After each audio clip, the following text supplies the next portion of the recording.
అందరికీ నమస్కారం. నేను మీ సోదరి డాక్టర్ కల్పన పంచమర్తి. ఎంతో కష్టపడి ఎన్నో కష్టాలకి నష్టాలకి వచ్చి రాజధాని లేకుండా ఆంధ్రప్రదేశ్ విభజన చేసినప్పుడు తెలంగాణ నుంచి కనీసం ముఖ్యమంత్రి గారు కూర్చోడానికి కుర్చీ కూడా లేకుండా ఉన్నప్పటి నుంచి ఆయన బస్సుల్లో ఉండి ఏ ప్రాంతాన్ని ఆంధ్రప్రదేశ్ లో రాజధానిగా చేస్తే బాగుంటుందని ప్రజాభిప్రాయం, ప్రతిపక్షాల అభిప్రాయం కూడా తీసుకొని చాలా కష్టపడి అమరావతి ప్రాంతం అయితే బాగుంటది అని అందరూ ఏకాభిప్రాయానికి వచ్చి అమరావతి ప్రాంతాన్ని రాజధానిగా అనుకుని దాన్ని డెవలప్ చేయడానికి చాలా కష్టాలు పడి సెంటర్ నుంచి అప్పుడు ప్రధానమంత్రిగా ఉన్న శ్రీ నరేంద్ర మోడీ గారిని కూడా తీసుకొచ్చి శంకుస్థాపన చేసి పనులు ప్రారంభించి ఒక లెవెల్ దాకా వచ్చిన తర్వాత ఒక్క ఛాన్స్ అంటూ ఆంధ్రప్రదేశ్ కి జలగలాగా వచ్చాడు మన జలగన్నం.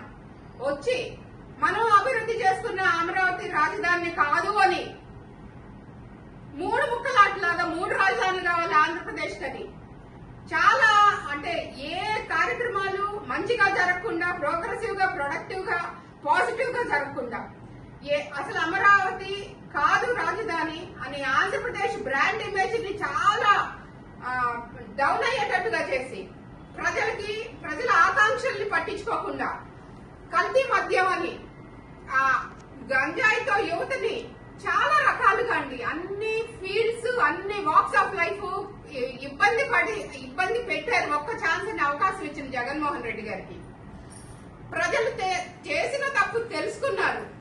కూటమి ప్రభుత్వం అంటూ ముందుకొచ్చిన జనసేన, బీజేపీ, తెలుగుదేశం పార్టీని ప్రజలు ఏకపక్షంగా ఏకగ్రీవంగా ఆమోదించారు.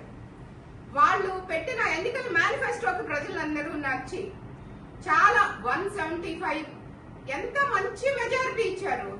ఇచ్చినందుకు వెంటనే కూటమి ప్రభుత్వం వచ్చి అమరావతి మా రాజధాని అని చెప్పి డెవలప్ చేస్తూ ఎన్నెన్ని కంపెనీలు తీసుకొచ్చిందండి. ఎన్ని కంపెనీలు, సాఫ్ట్వేర్ కంపెనీలు, Google data base centre, Tata innovative hub ఏంటి, అమృత యూనివర్సిటీ ఏంటి, విట్ ఏంటి, ఎస్ఆర్ఎం యూనివర్సిటీ ఏంటి, ఎయిమ్స్ ఏంటి, ఎంత మంది క్యూ వచ్చి ఎన్ఆర్ఐస్ అందరూ వచ్చి కూడా ఆంధ్రప్రదేశ్ మాది, మా రాజధాని మేము అభివృద్ధి చేసుకుంటామని వచ్చి పీపుల్ పబ్లిక్ ప్రైవేట్ పార్ట్నర్షిప్ అనే ప్రోగ్రామ్ తో ఎంతమంది వచ్చి వాళ్ళ ఊరు, వాళ్ళ జన్మస్థలాన్ని అభివృద్ధి చేసుకుంటూ వచ్చారు.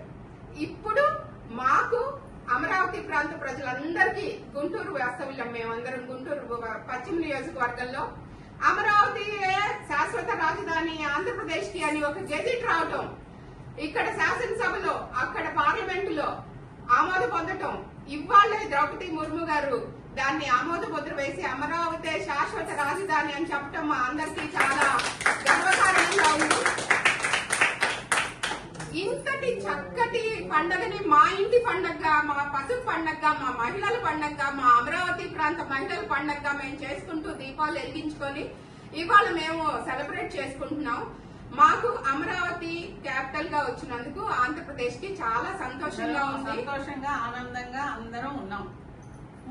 ఈ కూటమి ప్రభుత్వం సాధించిన ఈ ఘనకార్యానికి నిజంగా కూటమి ప్రభుత్వానికి మా అభినందనలు తెలియజేస్తున్నాం.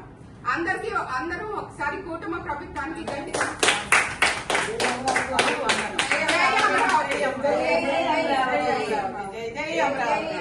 జై చంద్రబాబు నాయుడు.